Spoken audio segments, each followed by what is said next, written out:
សាធុការអនុមោទនីទូលបង្គំខ្ញុំព្រះករុណាជាម្ចាស់សូមកងអញ្ជលីក្រាបសំពះនមស្ការប្រជុំ3មានពុទ្ធរតនៈធម្មរតនៈសង្ឃរតនៈដោយសេចក្តីគោរពជ្រះថ្លាដល់ពងពោះដល់ក្រៃលែងសូមនមស្ការសម្ដេចព្រះសង្ឃរាជសម្ដេចព្រះសង្ឃនាយកសម្ដេចព្រះសង្ឃនាយករងព្រះមេគុណព្រះអនុគុណព្រះចតិកាដោយសេចក្តីគោរពជ្រះថ្លាដល់ពងពោះនិងសូមនមស្ការក្រាបថ្វាយបង្គំដល់លោកឪ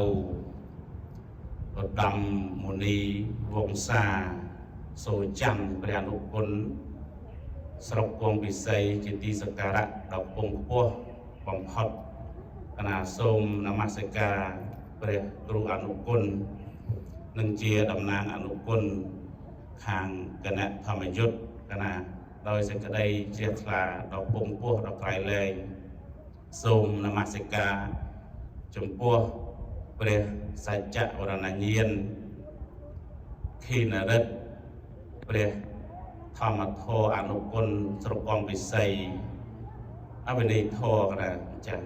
ជាព្រះវិន័យធរគុណវិន័យធរអនុគុណស្រុកគង់ពិសីនិងជាព្រះចរិកាវត្តចម្បាអាចារ្យជាទីគោរពសក្ការៈ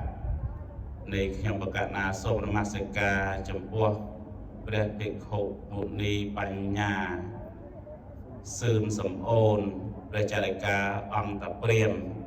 និងជាព្រះសមុខអនុគុណស្រុកគង់ពិសីជាទីសក្ការៈសូមនមស្ការ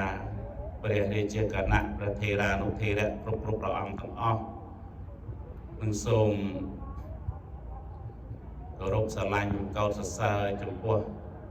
សមណៈសិស្សគ្រប់ព្រះអង្គទាំងអស់ជាទី